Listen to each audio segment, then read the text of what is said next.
Menciptakan kehidupan yang harmonis merupakan tantangan besar bagi bangsa Indonesia. Kenapa? Karena bangsa Indonesia itu bangsa yang beragam, bangsa yang majemuk, bangsa yang terdiri dari berbagai suku, agama, ras, dan antar golongan. Dalam kondisi yang beragam, yang majemuk, harmoni, kehidupan yang harmoni itu mudah sekali terkoyak bahkan oleh penyebab yang ringan sedikit sekalipun. Kenapa? Karena dalam bangsa yang beragam itu seringkali kita merasa sebagai yang lain dibanding jika dilihat dibanding dengan sesama anak bangsa lain. Seringkali kita melihat yang lain itu sebagai yang lain. Nah, karena melihat yang lain itu sebagai yang lain, maka akan mudah muncul pertengkaran, akan mudah muncul konflik.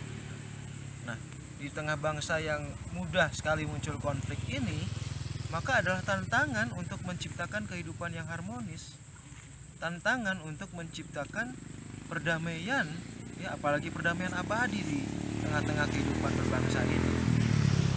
Nah, bagaimana caranya agar keberagaman ini tidak memunculkan kerawanan, ya, tidak memunculkan konflik, ya, adalah dengan berupaya untuk memunculkan saling toleransi, memunculkan saling solidaritas di antara sesama anak bangsa. Dengan toleransi, maka kita akan saling menjaga jarak, saling tidak mengganggu. Kalau suatu kaum agama sedang beribadah, maka kita berusaha untuk tidak mengganggu. Nah, tetapi di samping toleransi juga diperlukan solidaritas. Solidaritas itu rasa simpati, rasa empati. Jadi pada saat suatu kelompok agama sedang melaksanakan beribadatan, misalnya di Bali sedang nyepi, maka dengan adanya solidaritas, simpati, dan empati, kelompok agama lain itu berupaya untuk tenang, berupaya untuk juga mensukseskan nyepi itu. Nah, itulah solidaritas, simpati, dan empati. Merasakan bahwa teman sebangsa itu sedang merayakan hari raya Nyepi yang disyaratkan untuk benar-benar sepi. Nah, itu solidaritas. Jadi agar kehidupan harmonis itu bisa tercipta, maka diperlukan setidaknya toleransi dan solidaritas. Bagaimana misalnya di lingkungan yang dipenuhi oleh non-muslim misalnya, maka azan itu harus dibuat sedemikian rupa sehingga tidak terlalu mengganggu. Tidak terlalu mengganggu, apalagi azan subuh, tidak terlalu mengganggu sesama anak bangsa yang non-muslim. Begitupun misalnya kalau sedang ada peribadatan misa atau kebaktian gitu ya, kalau itu dilaksanakan di komplek di tengah perumahan gitu, ya, yang sedang kebaktian, sedang misa juga harus solidaritas, harus bersimpati, berempati, tidak terlalu menimbulkan suara nyanyian-nyanyian sehingga orang lain terganggu. Nah, itulah saling toleransi, saling solidaritas.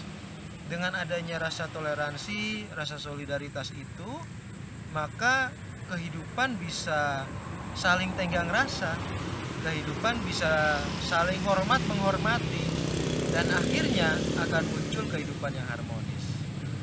Jadi Indonesia harmonis itu akan terwujud jika di dalamnya setiap elemen bangsa sudah menyadari bahwa bangsa ini memang majemuk, bangsa ini memang beragam. Jadi tidak bisa salah satu agama memaksakan kepada yang lainnya, karena memang sudah kodratnya beragam. Nah, kodrat beragam itu harus disikapi dengan toleransi dan solidaritas, harus disikapi dengan tenggang rasa, harus disikapi dengan saling hormat menghormati. Dengan demikian maka konflik-konflik itu tidak akan muncul. Apa yang sudah pernah terjadi konflik di di Ambon, konflik di Poso, konflik di berbagai tempat lainnya, itu kadang-kadang seringkali memang bukan karena agama ya, kadang-kadang karena faktor ekonomi.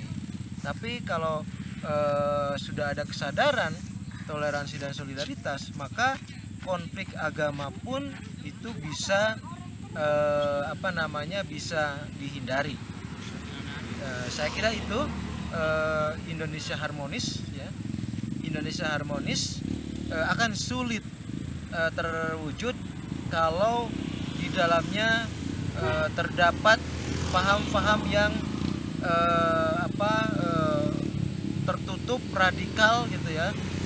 Radikal dalam arti bahwa dia hanya membenarkan ajarannya sendiri sembari menyalahkan orang lain ya, tentu akan muncul konflik setelah itu. Nah, agar tidak muncul konflik di situ, maka ya satu-satunya cara itu tadi, toleransi dan solidaritas. Nah, dengan demikian maka kehidupan yang harmonis, Indonesia harmonis bisa tercipta, bisa tercapai, dan setelah itu maka seluruh anak bangsa bisa berupaya bersama untuk menciptakan kehidupan yang lebih diidamkan bersama. Apa itu? Yaitu kehidupan yang berkesejahteraan, kehidupan yang dipenuhi kesejahteraan dan berkeadilan sosial. Tidak hanya kesejahteraan, tidak hanya keadilan sosial karena dua-duanya itu tidak cukup, tetapi kesejahteraan berkeadilan sosial. Itulah yang diinginkan para founding father, bahwa kemerdekaan itu jembatan emas. Di seberang jembatan emas itu bangsa ini bisa menata kehidupan berbangsa agar kemudian tercapai tujuan, yaitu menyejahterakan, mewujudkan keadilan sosial di tengah anak bangsa. Nah, kesejahteraan dan keadilan sosial hanya akan terwujud kalau dilandasi oleh kehidupan yang harmonis. Tanpa kehidupan yang harmonis, kesejahteraan berkeadilan sosial itu tidak pernah terwujud. Nah, Indonesia harmonis hanya akan terwujud kalau seluruh elemen anak bangsa telah sadar akan jati dirinya sebagai bangsa yang beragam, kemudian memenuhi atau mewarnai kehidupan bernegara yang beragam itu dengan toleransi dan solidaritas, sehingga kemudian bisa tercipta Indonesia harmonis dan secara bersama-sama bisa mensinergi menciptakan kehidupan yang berkesejahteraan, berkeadilan sosial. Nah, itulah kira-kira bahasan kita kali ini tentang Indonesia harmonis. Semoga ada manfaatnya, dan kalau menurut Anda ada manfaatnya, jangan lupa like dan subscribe. Terima kasih.